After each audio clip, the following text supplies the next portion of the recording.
Nintendo switched to Roadside by overpriced cost. Nintendo Switch itself $450, and the game's costing $80.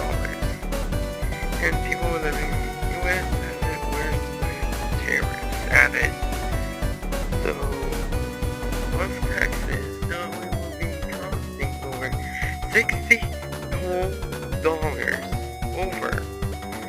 And don't get me started about the weird thing that Nintendo is making about that the customer's not holding the Nintendo Switch still in the game. Anyways, now you know that